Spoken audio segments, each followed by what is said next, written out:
कोई भी मैया ये नहीं चाहेगी कि हमारा बालक संत बने या हमारी बेटी साध्वी बने, नहीं चाहेगी।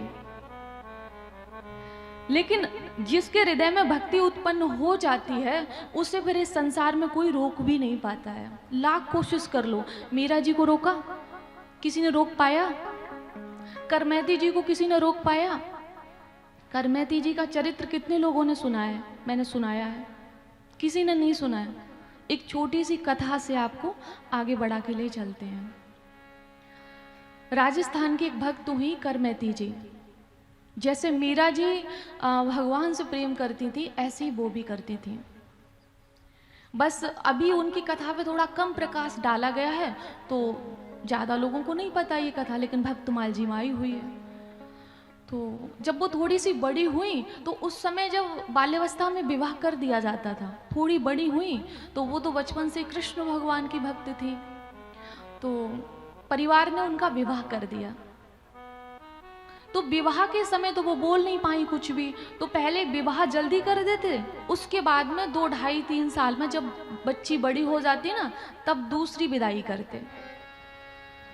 तो दूसरी विदाई के लिए जब उनके ससुराली जन आए तो उनके मन में आया कि एक गलती तो कर चुकी हूं क्या कि मैंने विवाह कर लिया, अगर मैं चली जाऊंगी तो ये दूसरी गलती हो जाएगी, और इस गलती से क्या होगा कि हम इस संसार से कभी निकल नहीं पाएंगे।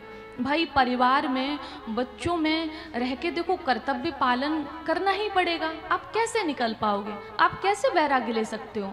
वो कर्तव्य भी जरूरी है। हाँ, अगर उस बंधन में नहीं हो, उन रिश्तों में नहीं हो, फिर आपके लिए कोई कर्तव्य नहीं है, फिर आप राम जी के हैं और राम जी आपके हैं। तो करमैती जी ने कहा कि अगर आज मैंने फैसला नहीं लिया तो हमेशा के लिए बंधन में आ जाएंगे, तो अब फैसला लेना चाहिए। तो इधर विदाई की तैयारी हो रही है, घर पे पकवान बन रहे हैं, सामान इकट्ठा किया जा रहा है, मैगी मैगी वस्तुएं की जा रही हैं, और करमैती जी ने रात में ही भागना घर से प्रारंभ किया। सवेरा हुआ तो उनके परिवार ने देखा कि बेटी घर में नहीं है।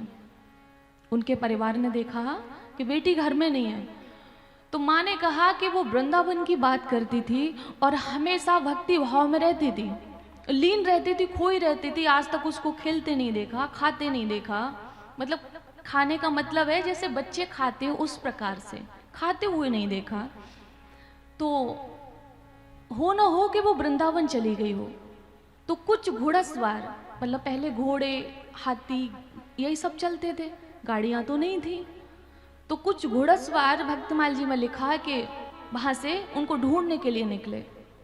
अब राजस्थान में रेतीली भूमि होती है, पहाड़ हैं, बालू है, ऊंट है, इसके अतिरिक्त तो कुछ है ही नहीं। मतलब बाहर के वैसे तो बहुत कुछ है, लेकिन बाहर का एरिया जो होता है उसमें तो इनको कहीं छुपने की जब जगह नहीं दिखाई दी, सवेरा हो चुका था, काफी समय हो गया, और देखा कि आसपास घोड़ों की आवाज आ रही टक टक की, ये मुझे ढूंढने के लिए आ रहे हैं। तो एक मरा हुआ ऊंट देखा, जो उसका जो मांस था वो तो नहीं था, पूरा ढांचा था शरीर का। तो उसी ऊंट के पेट में पूरे 3 दिन तक बैठी रही। घुड़सवार आगे तक हैं और वो उसी ऊंट के पेट में चली बैठ गई जाके, ये सोच के कि दुर्गंध बहुत आ रही थी, ये सोच के अगर आज ये दुर्गंध बर्दाश्त नहीं की तो संसार की दुर्गंध से हम कभी निकल नहीं पाएंगे। ये सोच के उन्होंने उसमें प्रवेश किया, बैठ गई। और जब लिखा हुआ है भक्तमाल जी में, मुझे आश्चर्य होता है इस बात का कि जहाँ पर रेत, जहाँ पे पहाड़, मरा हुआ ऊंट, इसके अतिरिक्त तो कुछ था ही नहीं। और जब घोड़सवार को लगा कि ऊंट मरा पड़ा है, इसके पास तो कोई नहीं है, दुर्गंध इतनी आ रही थी कि वो उसके पास तक ही नहीं जा पाई। जैसे ही वो वापस हो गए और ये ऊंट के पेट से बाहर निकली तो देखा कि एक संकीर्तन करती हुई संतों की टोली जा रही थी। उस स्थान पर कहाँ से संतों की टोली आ गई, मुझे आश्चर्य होता है। आप भगवान के मार्ग में चलेंगे तो आपको मंजिल का पता नहीं होगा, लेकिन भगवान तो जानते हैं। आप जिस राह पे चलेंगे उसी की मंजिल कृष्ण बन जाएंगे।